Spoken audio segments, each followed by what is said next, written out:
हाँ जी मेरे CA foundation बच्चों, आज हम बहुत इंपॉर्टेंट बातें करने वाले हैं। अकाउंट्स में 90 प्लस अगर स्कोर करना है मेरे बच्चे को मई या सितंबर अटेम्प्ट में, तो क्या स्टेप रहने चाहिए। ऐसा अगर मैं बोलूं अकाउंट्स मेंटोर, मैं आपको क्या प्लानिंग दे दूं, क्या स्ट्रेटजी दे दूं ताकि मेरा बच्चा अभी से टारगेट करे कि सर सीए में भी 90 प्लस आ सकते हैं। बिल्कुल आ सकते हैं। 100 आउट ऑफ 100 आए हैं बच्चों के, तो 90 प्लस तो बहुत छोटी चीज है। बट अभी के लिए अगर 90 प्लस टारगेट करेंगे तभी तो 100 तक पहुंचेंगे ना। तो अब वो 90 प्लस कैसे आएंगे, मैंने कुछ सिंप्लीफाई चीजें करी है आपके सामने कि आपको कौन कौन से चैप्टर कैसे कैसे पिक करने चाहिए, कितने रिवीजन, क्या कंटेंट होना चाहिए, कितना कैसे किस रिवीजन के अंदर परसेंटेज हमें कवर करना चाहिए। तो लेट्स बिगिन, शुरू करते हैं हमारी रिवीजन या स्ट्रेटजी प्लान।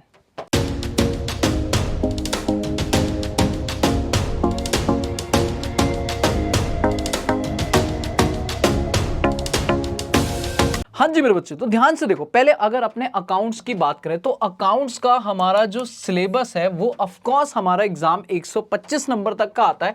कई बच्चे कहते हैं नहीं नहीं सर 120 का आता है। मैं अगेन बता दूं 125 का आता है बेटा। पहला क्वेश्चन 20 नंबर का मैंडेटरी, बाकी हमें 5 में से 4 करने 20-20 नंबर के। बट क्वेश्चन नंबर 6 जनरली जो आता है वो हमारा, या 5 जनरली जो आता है उसमें एक 5 में भी और ऑप्शन होता है, तो वो मिलाया जाए तो 125 नंबर का पेपर बन जाता है। जाके देख ले दोबारा से, मैं इस पे एक्सप्लेनेशन नहीं करूंगा। बट अपने को 125 में से 100 करने होते हैं और वो हमारे होते हैं बेस्ट 100, ठीक है। जिसमें से मैं अभी कह रहा हूं मेरे बच्चे मुझे चाहिए सिर्फ 90। अगर मेरा बच्चा 90 का टारगेट करे कि 90 प्लस कैसे लाने हैं, तो उसे क्या करना चाहिए। देखो पहले अपने सिलेबस को समझो कि अगर आप रिवीजन या पढ़ने बैठे हो तो आपको कौन से चैप्टर्स पे ज्यादा ध्यान देना चाहिए। ये वो पार्ट है जो आपका प्रायोरिटी पार्ट है, और ये वो है कि जिसे हम लास्ट में रख सकते हैं कि बाद में आराम से पढ़ लेंगे, ठीक है। जैसे मैं बोलूं सबसे पहली प्रायोरिटी पे मैं हमेशा रखता हूं बेटा कंपनी अकाउंट्स। पता नहीं क्यों मेरा दिल आता है कि कंपनी अकाउंट एक वो है जो आपको पूरा का पूरा 25 से 30 नंबर एग्जाम में फिक्स आके देता है, ठीक है। जिसमें कहीं ना कहीं शेयर कैपिटल वगैरह बच्चा 12th में ही पढ़ता है और इजी भी हो लगता है और हो जाता है, ठीक है। तो पहली प्रायोरिटी कंपनी अकाउंट्स की आती है। दूसरे नंबर पे मैंने ये जरूर लिखे हुए, पर अगर दूसरे नंबर पे आओ तो डेप्रिसिएशन कर सकते हो आप, या फिर ये chapter bill of exchange, ROI, rectification, BRS और इन्वेंट्री, ये भी ऑलमोस्ट 25 से 30 नंबर के वेटेज कवर कर जाते हैं। तो मेरे लिए अगर आप पूछोगे तो पहले नंबर पे कंपनी अकाउंट है, लिखा मैंने जरूर कैसे भी, पहले पे कंपनी अकाउंट कर लो, ऊपर नीचे कर सकते हो, बट मेरे लिए कंपनी अकाउंट, डेप्रिसिएशन, ये बिल ऑफ एक्सचेंज, आरओआई का एक ग्रुप, क्लियर है। उसके बाद पार्टनरशिप और फिर फाइनल अकाउंट, ठीक है। पार्टनरशिप इसलिए मैंने आज रखा है क्योंकि पार्टनरशिप 12th में बच्चा जब करता है तो उसके हिसाब से इतना टफ नहीं होता है, इजी होता है। अगर वो थोड़ा टाइम इन्वेस्ट करे तो वो आराम से पार्टनरशिप में 2 क्वेश्चन 10-10 नंबर के तो मिनिमम आते हैं, बड़े आराम से स्कोर कर जाता है। अगर आप देखोगे लास्ट मिनट में भी रखना है तो बेटा ट्रू एंड फॉल्स एकदम लास्ट में रख के जाओ, एक दिन में भी हो जाते हैं ट्रू एंड फॉल्स, कोई दिक्कत नहीं। मैं लिस्ट दे दूंगा, मैं करा दूंगा बेटा मई वालों के लिए भी और सितंबर वालों के लिए भी, टेंशन मत रहना। थ्योरी मैं करा दूंगा, कोई टेंशन नहीं। लास्ट मिनट के लिए रख दो, टेंशन ही छोड़ दो, करो ही मत। इसकी बात बाद में करेंगे, एकदम एंड में, पेपर से 2 दिन पहले 4 दिन पहले बढ़िया से करा दूंगा, तेरी टेंशन नहीं। ये अकाउंटिंग प्रोसेस जनरल वगैरह ये आरंभ सीरीज में एक बार करूंगा और खत्म हो जाएगा भाई। कैश बुक बनाना, जनरल एंट्री करना, ये भी 5-10 नंबर की लास्ट मिनट में रखी हो कि एक बार गो थ्रू मार लिया, बात खत्म। इतना जनरल एंट्री वगैरह मेरे बच्चे को आती है। ये 2 चैप्टर हैं जहां बच्चा कई बार फंस जाता है, जैसे कि सिंगल एंट्री और एनपीओ। हाँ फंसता है बच्चा, इसलिए मैंने रखा है। लास्ट मिनट का मतलब ये नहीं है कि आप इस चैप्टर को स्किप कर दो, लास्ट मिनट का ये है कि पहले ये स्ट्रॉन्ग कर लो फिर इस पे आ जाओ। हाँ कुछ बच्चे इसमें कंपनसेट कर सकते हैं। अगर किसी को फाइनल अकाउंट मुश्किल लग सकता है, सिंगल एंट्री इजी लग सकता है, वो इधर आ जाए, तो इनमें से कोई स्वैप कर सकते हो आप, कोई टेंशन वाली बात नहीं। पर मैं कह रहा हूं अगर ये कर लिया तो बेटा 80 से 90 नंबर का पेपर का वेटेज ये है। बात समझ आती है। तो पहला तो आपको अपने दिमाग में ये क्लैरिटी लेना पड़ेगा अगर 90 प्लस वाला बच्चा बनना है कि कौन से चैप्टर कितने की वेटेज है और कितने कैसे बढ़ना है आगे। आगे चलो, नाउ पॉइंट आता है कि सर ठीक है हमने अपने चैप्टर का गो थ्रू तो कर लिया, पर हम करेंगे कैसे, हमें क्या क्या करना चाहिए। अगर हमें 90%, हमें 100 में से 100 चाहिए तो हमें क्या क्या कंटेंट करना है। बेटा सबसे पहली चीज है तेरे पास स्टडी मटेरियल। अगर तुझे किसी टीचर की किसी से क्लासेस ली हैं, कहीं से भी क्लासेस ली हैं, मुझसे क्लासेस ली है, किसी और टीचर से क्लास ली है, तो पहले ये चीज़ देख लियो कि उसमें सारे स्टडी मैट के क्वेश्चन है या नहीं है। एक बार एक दिन लगा के हर चैप्टर का गो थ्रू मार लियो कि कोई स्टडी मटेरियल का प्रैक्टिस, इलस्ट्रेशन कुछ भी छूटा ना हो, ठीक है। तो 100% स्टडी मटेरियल कवर करना है भाई। इसमें से सबसे ज्यादा क्वेश्चन रिपीट होते हैं, हर बार 30 से 40 मार्क्स का रिपीटिशन है भाई स्टडी मैट का, बात समझ के जाना। उसके बाद आता है दूसरे नंबर पे आरटीपी और एमटीपी। बहुत सारे बच्चे गलती करते हैं, एमटीपी और आरटीपी को छोड़ दो। एमटीपी एक बार को छूट जाए, आरटीपी नहीं छूटना चाहिए भाई साहब। और मैंने लिखा है कम से कम 2024 ऑनवर्ड से, क्योंकि वहां से हमारा न्यू सिलेबस लगा था। तो 2024 के मई जून जो भी पेपर है, उसके बाद दिसंबर, उसके बाद जनवरी, ऐसे करके जो भी अपने पास है, तो कम से कम तेरे पास 6-7 आरटीपी हो जाएंगे। एक एक क्वेश्चन इसका उठा लियो, इसमें से कई क्वेश्चन रिपीट भी मिल जाएंगे तो उन्हें छोड़ दियो, अपने आप ही तेरे को हो जाएगा। बट 6 अटेम्प्ट के आरटीपी को एक बार हर चैप्टर का गो थ्रू मारना है। उसके बाद आता है भाई सबसे इंपॉर्टेंट पीवाईक्यू। अगर आपकी कोई टीचर या कोई, जैसे अगर उन्होंने तेरे को पीवाईक्यू क्वेश्चन डाले हुए हैं तो अच्छी बात है, वरना स्कैनर खरीद ले। मेरे बच्चे एक स्कैनर खरीद ले, थोड़ा पैसा खर्च कर दे।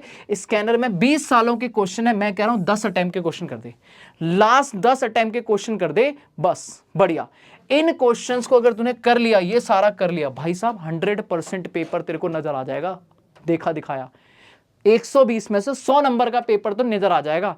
20-25 नंबर ही हो सकता है जो एक आध नया पॉइंट मिले, वरना 100 का 100 मैच हो जाएगा। ठीक है, आगे आ जा। अब रिवीजन कैसे लेना है, इस पे मैंने ऑलरेडी 90 डेज स्ट्रेटजी बनाई थी, मैं दोबारा बता रहा हूं बेटा, 5 रिवीजन चाहिए।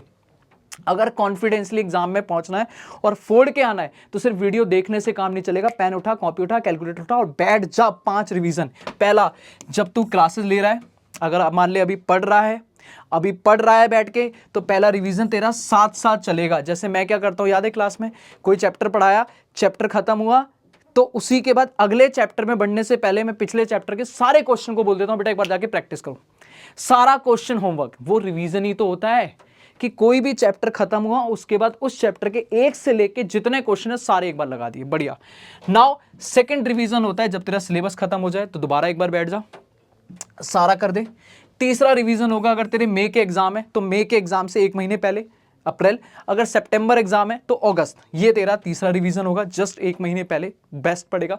सब कुछ रिवीजन सब बस जीएनजी वीएनजी लेके बैठ जाऊंगा मैं, वहीं बैठ के करते रहियो, ठीक है। फोर्थ रिवीजन होगा जिस मंथ एग्जाम है, मई में एग्जाम है तो 1 से लेके 10 तारीख के मई के बीच में, याद है 90 डेज स्ट्रेटजी में मैंने बताया, नहीं है तो देख ले जाके, वहां पे 1 से 10 तारीख तक, 1 से लेके 10 में हर दिन दो दिन में एक सब्जेक्ट खत्म, तो वो तेरा चौथा रिवीजन होगा। और पांचवा होगा कयामत की रात। कयामत की रात बोले तो एग्जाम से जस्ट पहले जो तेरे को टाइम मिलेगा उसमें अपना रिवीजन कर ले। अब ये रिवीजन में करना क्या सर, 1 दिन में रिवीजन हो जाएगा, 2 दिन में रिवीजन हो जाएगा? तरीका है, पहला रिवीजन तू 100% डिटेल लेगा। सारे क्वेश्चन जितना मैंने कंटेंट लिखवाया, study material, party P, PYQ, उनके 100% क्वेश्चन तू सॉल्व करेगा, कॉपी में रिवीजन कॉपी बनाएगा, बढ़िया। सेकंड रिवीजन में स्टडी मैट फिर से उठाएगा, फिर से स्टडी मैट के सारे क्वेश्चन करेगा, लेकिन इस बार आरटीपी और पीवाईक्यू में बस जो जो अच्छे अच्छे क्वेश्चन है, जो कुछ लग रहा है नया देख के कि हाँ यार ये क्वेश्चन मजेदार था, उनको सॉल्व करेगा। तीसरा, सिर्फ 30% क्वेश्चन करेगा।